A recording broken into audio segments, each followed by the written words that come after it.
అందరికీ నమస్కారం. జగన్మోహన్ రెడ్డి అంటేనే మోసం, మోసం అంటేనే జగన్మోహన్ రెడ్డి. ప్రతిపక్షంలో ఇచ్చిన హామీని అధికారంలోకి వచ్చిన తొలి సంతకంలోనే అతిపెద్ద మోసం జగన్మోహన్ రెడ్డి చేశాడు. ప్రతిపక్షంలో ఏం చెప్పాడండి జగన్మోహన్ రెడ్డి? 3000 పెన్షన్ ఇస్తానని చెప్పాడు. మరి 3000 పెన్షన్ ఇచ్చాడా? గెలిచిన తర్వాత తూర్చు నేను పెంచుకుంటూ పోతానని తప్ప 3000 ఒకేసారి ఇస్తానని నేను ఎక్కడా చెప్పలేదు. కాబట్టి 250 నేను పెంచుతాను, అక్కడి నుంచి ప్రతి ఏడాది 250 పెంచుకుంటూ నేను పోతానని చెప్పాడు. సరే, అక్కడే అతిపెద్ద మోసం జరిగింది. సరే, పోతే పెంచుకుంటూ పోతానన్నాడు కదా అని మనం అనుకున్నాం. కానీ టీడీపీ హయాంలో అధికారంలోకి రాగానే చేస్తానంది. వాస్తవాలు మనం మాట్లాడుకుంటే గత టీడీపీ హయాంలో అధికారం చేపట్టే నాటికి రాష్ట్రంలో ఉన్నటువంటి పెన్షన్ల సంఖ్య 35 లక్షలు. అప్పుడు సాధారణ సామాజిక పెన్షన్ ఏమో 200 ఉంటే దివ్యాంగుల పెన్షన్ 500 ఉండేది. దాన్ని చంద్రబాబు గారు ఏం చేశారు? అధికారంలోకి వచ్చిన తర్వాత 200ని 5 రెట్లు పెంచి 1000 రూపాయలు చేశారు. అలాగే 500ని 1500 చేశారు. 2 రెట్లు పెంచి 1500 చేశారు. అంటే 200 రూపాయలలో 1000 అయింది, 500 రూపాయలలో 1500 అయింది. సో అది అలాగే చంద్రబాబు గారు 2019లో దిగిపోయే నాటికి ఇచ్చిన సామాజిక పెన్షన్లు 54 లక్షల చిల్లర, అంటే 54 లక్షల పెన్షన్లు ఇచ్చారు. కానీ మనం వచ్చినప్పుడు ఎంత ఉన్నాయి? 35 లక్షల పెన్షన్లే ఉన్నాయి. కానీ మనం దిగిపోయే టైంకి ఎంత ఉన్నాయి చంద్రబాబు గారు? 54 లక్షలు. అంటే 5 ఏళ్లలో 19 లక్షల పెన్షన్లను చంద్రబాబు గారు ఇవ్వడం జరిగింది. అంటే యావరేజ్న ఏడాదికి 4 లక్షల కొత్త పెన్షన్లను ఆయన చేర్చుకుంటూ పోయాడు. మరి జగన్మోహన్ రెడ్డి వచ్చిన తర్వాత ఏం చేశాడు? 65 ఏళ్ల వయో పరిమితిని 60 ఏళ్ళకి తగ్గించాడు. ఓకే, మంచిదే, ఒప్పుకుందాం. మరి 65 ఏళ్ళు ఉన్నప్పుడే చంద్రబాబు గారి హయాంలో 19 లక్షల పెన్షన్లు పెంచితే వయో పరిమితి తగ్గిస్తే దాని సంఖ్య ఇంకా ఎక్కువ పెరగాలి కదా. ఎంత పెరిగింది కానీ తెలుసా? ఈ 4.5 ఏళ్లలో జగన్మోహన్ రెడ్డి పెంచిన పెన్షన్లు ఎంతో తెలుసా? కేవలం 12 లక్షలు. అంటే టీడీపీ ఇచ్చిన పెన్షన్ల కంటే ఇంకొక 7 లక్షలు తక్కువ, పైగా వయో పరిమితి తగ్గించి కూడా. అంటే ఏం జరిగింది ఇక్కడ తెలుసా? ఉన్న పెన్షన్లు పీకేసి వాటి స్థానంలో కొత్త పెన్షన్లు తీసుకొచ్చాడు జగన్మోహన్ రెడ్డి. ఉదాహరణకు ఈ ఏడాది జనవరిలో 61 లక్షల పెన్షన్లు, 62 లక్షల పెన్షన్లు ఇచ్చాడు. ఈ ఏడాది జనవరిలో సుమారు 62 లక్షల పెన్షన్లు ఇస్తే ఈ ఏడాది జూన్కి వచ్చేటప్పటికి మొన్న జూను జూలై నాటికి 60 లక్షల పెన్షన్లు ఇచ్చారు. 60.5 లక్ష అంటే దాదాపు 1,50,000 పెన్షనర్లకు కోత పడింది ఒక 6 నెలల్లోనే.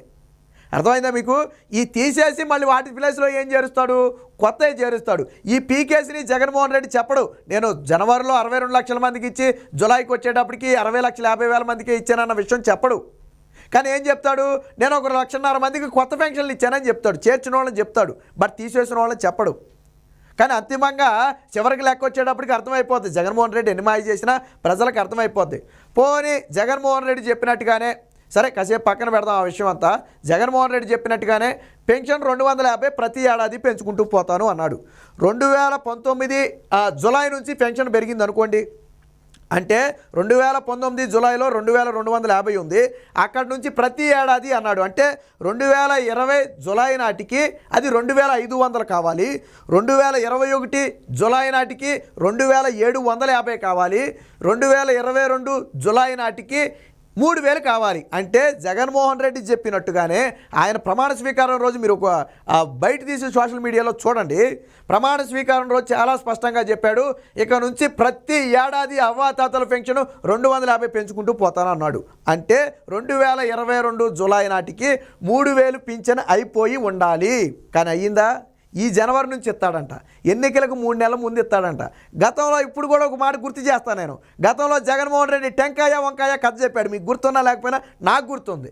గతంలో గెలిచిన కొత్తలో మొదటి 6 నెలల్లో కడప స్టీల్ ప్లాంట్కి శంకుస్థాపన చేసినప్పుడు జగన్మోహన్ రెడ్డి కాలు రగరేశాడు గట్టిగా. ఎన్నికలకు 6 నెలల ముందు టెంకాయ కొడుతుంది మోసం, ఎన్నికలలో గెలిచిన మొదటి 6 నెలల్లో టెంకాయ కొడితే చిత్తశుద్ధి అన్నాడు. సరే, ఆ రోజు నీ చిత్తశుద్ధే. 3 ఏళ్లలో కడప ఉక్కు పరిశ్రమ పూర్తి చేస్తానని చెప్పి 4.5 ఏళ్ల తర్వాత 3 సార్లు కాంట్రాక్టర్లను మార్చి అబ్బాయి తూచి అవ్వలేదు, ఇంకొక 3 ఏళ్ళు కావాలని అడిగావు. సరే, నేను దాని గురించి మాట్లాడలేదు, పక్కన పెట్టు. కాకపోతే టెంకాయ వంకాయ కథ చెప్పావు కదా ఎన్నికలకు ముందు, ఎన్నికల్లో గెలిచిన తర్వాతనే. మరి ఎన్నికలకు కరెక్ట్గా 2 నెలల ముందు లేదా 3 నెలల ముందే మరి పింఛను 3000 చేసేది మోసం కదా? నువ్వు చెప్పిన లాజిక్కే కదా. ఎన్నికలకు 6 నెలల ముందు టెంకాయ కొడితే తప్పు అయితే ఎన్నికలకు 3 నెలల ముందు పెన్షన్ పెంచితే తప్పు కదా? నువ్వు ఎప్పుడు పెంచాలి ఈ పెన్షను? 2022 జులై నాటికి అయిపోవాలా 3000 రూపాయలు. కానీ జూలై 2022 జూలై నుంచి నేటి వరకు అవ్వాతాతలు ఎంత నష్టపోయారో తెలుసా? ఒక్కొక్కరు దాదాపు 13,000 నుంచి 14,000 రూపాయల వరకు నష్టపోయారు. అవ్వాతాతలు ఎంత నష్టపోయారో తెలుసా జగన్మోహన్ రెడ్డి? నువ్వు ఇచ్చే 62 లక్షల పెన్షన్లు ఉన్నాయి కదా, ఈ 62 లక్షల మందికి దాదాపుగా ఒక్కొక్కరికి 13,000 నుంచి 14,000 మోసం చేసావు జగన్మోహన్ రెడ్డి. ఘోరమైన మోసం చేశావు. నువ్వు ఇచ్చిన హామీ కూడా అమలు చేయాల. 3,000 అన్నావు, చేసే పక్కన పెట్టు. అమలు చేయలేదు సరే పక్కన పెట్టు. ప్రతి ఏడాది పెంచుతానన్నావు, పెంచావా? పెంచలేదు. మరి పెంచకుండా ఇప్పుడేమంటావు జనవరి నుంచి పెంచుతావా?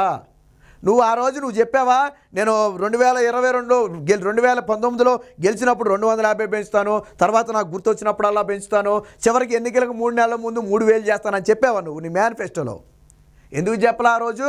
నువ్వు 3,000 పెంచుతాననే కదా అవ్వాతాతలకు చెప్పింది. ఆ రోజు అవ్వాతాతలు ఆశపడింది 3,000 కోసమేగా. చంద్రబాబు నాయుడు 200 ఉన్న పెన్షన్ 2,000 రూపాయలు చేస్తే నువ్వు 2,000 ఉన్న పెన్షన్ 3,000 ఈరోజుకి చేయలేకపోయావు నువ్వు. అది కూడా హామీ ఇచ్చి ఎన్నికలకు 2 నెలల ముందు స్టంట్లో రాజకీయ డ్రామా. ఇప్పటి వరకు ఒక్కొక్క అవ్వాతాత 14,000 నష్టపోయాడు. ఎవడెత్తాడు? ఎవడమ్మ ఒకటి సొమ్ము తెచ్చిస్తాడు? ఇప్పుడు ఒక్కొక్క అవ్వాతాత 14,000 రూపాయలు నష్టపోయారు నీ వల్ల, నీ మోసపు మాటల వల్ల. అది కూడా ఏది నువ్వు ప్రతి ఏడాది పెంచుకుంటూ వస్తానన్న లెక్క ప్రకారం చెప్పే. అంతేగాని నువ్వు ఈ 5 ఏళ్ళు 3,000 కాడికి లెక్క కడితే ఇంకెంత పోతుందో చూడు ఒకసారి. నష్టపోయారు కదా, ఎవడు తెచ్చిస్తాడు అది? ఎందుకా మోసం? అప్పుడే చెప్పొచ్చు కదా, నేను గెలిచాక 250 ఇస్తాను, తర్వాత అక్కడి నుంచి ప్రతి ఏడాది పెంచుకుంటూ వెళ్తానని నీ మేనిఫెస్టోలో రాయొచ్చు కదా. పెన్లో ఇంక లేదు రాయటానికి. ఆ రోజు మేనిఫెస్టోలో పెట్టడానికి ధైర్యం సరిపోలే. గెలిచిన తర్వాత మోసం చేస్తావా? మళ్ళీ ఇప్పుడు ఎన్నికలకు 3 నెలల ముందు 2022 జూలై నాటికి పెంచాల్సిన పెన్షను ఈ 2024 జనవరిలో పెంచుతాడంట. మరి ఆ నష్టం ఎవడు భరించాలా? అప్పటి వరకు అవ్వాతాతలు నష్టపోట్లా? ఆ నష్టం ఎవరు భరించాలా?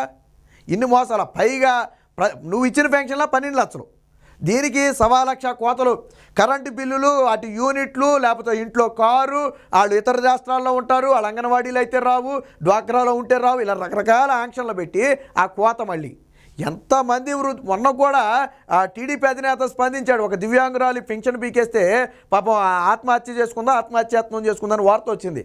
టీడీపీ కూడా దాని మీద ఘాటుగా స్పందించింది. నీ పరిపాలన కాళ్ళు అసలు లేని వ్యక్తులను కూడా మీరు దివ్యాంగులు కాదని పీకేసిన పెన్షన్ మీ చరిత్ర ఎన్ని చూడలేదు. ఎంతమంది వృద్ధులకి పెన్షన్ పీకేలేదు. ఏదన్నా అంటే నేను 1వ తారీఖున గడపకి ఎత్తనా అంటే పథకాలన్నీ నువ్వు అకౌంట్లో వేసినోడివి, డబ్బులన్నీ బటన్ నొక్కి అకౌంట్లో వేసినోడివి, పింఛన్లు బటన్ నొక్కి అకౌంట్లో వేయలేవా? నాకు తెలియక అడుగుతున్నా. నువ్వు అన్ని బటన్ నొక్కి వేస్తున్నావు కదా, మరి పింఛను మాత్రం ఎందుకు చేతికి ఎత్తున్నావు? బటన్ నొక్కి వేయొచ్చు కదా పింఛను కూడా. ఎందుకే ఇట్లా నువ్వు? రాజకీయ లబ్ధి, రాజకీయ స్వలాభం. వాలంటీర్ల పంపాలా, జగనాన్ని ఇచ్చాడని చెప్పాలా, వాళ్ళ చేతుల్లో పెట్టాలా. పైగా గతంలో ఏ నెల అర్హత వస్తే ఆ నెల నుంచే పింఛన్ తీసుకునే వెసులుబాటు ఉండేది. ఇప్పుడు నా వయసుకు కరెక్ట్గా ఈ నెలతో నాకు 65 నిండింది అనుకోండి, గతంలో ఇప్పుడంటే 60 ఏళ్ళు నిండింది అనుకోండి, ఈ వచ్చే నెల నుంచి నా పింఛన్ స్టార్ట్ అయిపోద్ది. నేను ఇప్పుడు అమలు చేసుకుంటే వచ్చే నెల నుంచి నా పింఛన్ స్టార్ట్ అయిపోద్ది. బట్ జగన్ వచ్చిన తర్వాత ఏం చేశాడు తెలుసా? ఏడాదికి 2 సార్లు చేశాడు. అంటే మీరు జనవరిలో ఎలిజిబుల్ అయ్యారనుకోండి, జనవరిలో అప్లై చేసుకుంటే మీకు జూలై నుంచి వస్తుంది. జనవరిలో మీరు అప్లై చేసుకుంటే జూలై నుంచి మీకు పింఛన్ వస్తుంది. అంటే ఈ 6 నెలల పాటు మీరు పింఛన్ నష్టపోయినట్టే. అదే 3,000 లెక్కన వేసుకున్నాం అనుకోండి, 5 3 15 6 3 18,000 నష్టపోయినట్టే. మళ్ళీ మీరు జూలైలో అర్హత సాధించారనుకోండి, అప్పుడు అప్లై చేసుకుంటే జనవరిలో కానీ డిసెంబర్లో కానీ వస్తుంది. మళ్ళీ 6 నెలలు నష్టపోతాం. అంటే ఏడాదికి కేవలం 2 సార్లే. కానీ గతంలో అలా లేదు. ఈ నెల ఈ రోజుతో మీ వయసు కన్నా సరిపోతే మీరు రేపే అప్లై చేసుకోవచ్చు. ఆ నెలలో ఏ రోజు అప్లై చేసినా అది వచ్చే నెల 1వ తారీఖు నుంచి వచ్చేద్ది మీకు. ఇప్పుడు డిసెంబర్ నెలలో ఉన్నామండి, నేను ఈరోజు అర్హత సాధించా, 15వ తారీఖు 16వ తారీఖు అనుకోండి, నేను ఈరోజు అర్హత సాధించా, నేను రేపే అప్లై చేసుకుంటే జనవరి నుంచి నాకు పింఛను, లేదా జనవరిలో అప్లై చేసుకుంటే ఫిబ్రవరి నుంచి పింఛను. కానీ జగన్మోహన్ రెడ్డి వచ్చిన తర్వాత అలా లేదే. పింఛను 6 నెలల్లో పెట్టాడు. గతంలో ఏం చెప్పావు నువ్వు? రేషన్ కార్డులు నడుచుకుంటూ వచ్చేస్తే వారం రోజులు అన్నావు. ఏం చేసావు? ఇప్పుడు అర్హత సాధించిన 6 నెలలకు కానీ రేషన్ కార్డు ఇవ్వట్లా కదా. అవి కూడా పెట్టి ఎవరికి రావటంలా.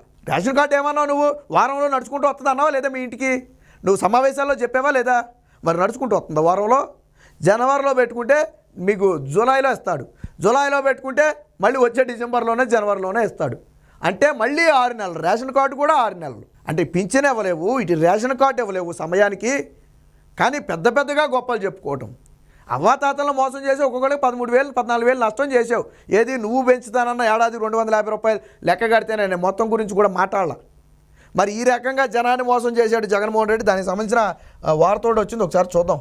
ఇదిగో జగన్మోహన్ రెడ్డి అంటేనే మోసం, మోసం అంటే జగన్మోహన్ రెడ్డి. అందుకే అనేది 3000 పెన్షన్ కహాని, అవ్వాతాతలకు జగన్ సర్కారు మోసం, 3000 ఇస్తామని ఎన్నికల హామీ. అది మాత్రం వాస్తవం. ఏ అవ్వాతాతనైనా మీరు అడగండి, జగన్మోహన్ రెడ్డి ఇలా పెంచుకుంటూ వెళ్తాడని ఏ అవ్వాతాతకి తెలియదు. మరి ప్రజలకు తెలియని హామీ నువ్వెట్టిచ్చావో నాకు తెలియదు. మీరు కావాలంటే అడగండి అవ్వాతాతలు. అమ్మ, అప్పుడు జగన్మోహన్ రెడ్డి గెలిచిన వెంటనే 3000 ఇస్తాడు అనుకున్నారా, లేదా గెలిచిన తర్వాత కొద్ది కొద్దిగా పెంచుకుంటూ తీసుకెళ్తాడని మీరు అనుకున్నారా అని ఒక అవ్వాతాతను అడగండి, వాళ్ళే చెప్తారు. వాస్తవం ఏంటో వాళ్ళే చెప్తారు. అరే, ప్రతి వైసీపీ నాయకుడు వచ్చి ఏమన్నా వాళ్ళు తెలుసా, అమ్మ మీ ఇంట్లో అవ్వాతాతలు ఉన్నారా, 60 ఏళ్ళు, ఈసారి 65 అక్కర్లా, 60 ఏళ్ళ మీకు 3000 పింఛను, జగన్ గెలవగానే 3000 పింఛను మీకు మేము ఇప్పిస్తాం. అది ఇప్పిండి, నాయకులు ఇప్పిండి, ఇప్పుడు తీసుకొచ్చి 3000 పింఛను. ఇంకా ఎన్నికలు 3 నెలలు ఉన్నాయనుకో, ఇప్పుడు పెంచుతారా మీరు 3000? ఎవరిని మోసం చేద్దామని? గెలిచాక ఏటా 250 పెంపు అంటూ మెలిక, అది కూడా సమయానికి పెంచని వైనం. ఎట్టకలకు జనవరి నుంచి 3000. బాబు హయాంలో కొత్తగా 19 లక్షల పెన్షన్లు, జగన్ 12 లక్షల పెన్షన్లు. సిగ్గు ఉండాల. నాడు 65 ఏళ్ల వయసు ఉన్నప్పుడే చంద్రబాబు నాయుడు 5 ఏళ్లలో 19 లక్షల పింఛన్లు పెంచితే, నువ్వు వయసు 60 ఏళ్లకు తగ్గించి కూడా పెంచింది ఎంతయా? 12 లక్షలు పింఛను. మరి ఎన్ని పింఛన్లు కోతకు వస్తే నువ్వు ఆ పింఛన్లు పెంచావు? సో మొత్తానికి జగన్మోహన్ రెడ్డి వల్ల అవ్వాతాతలకు ఘోరమైన మోసమే తప్ప ఎటువంటి ఉపయోగం జరగలేదు. జగన్మోహన్ రెడ్డి మాట తప్పి మడమ తిప్పాడు అనడానికి పింఛన్లు కూడా ఒక ఉదాహరణ.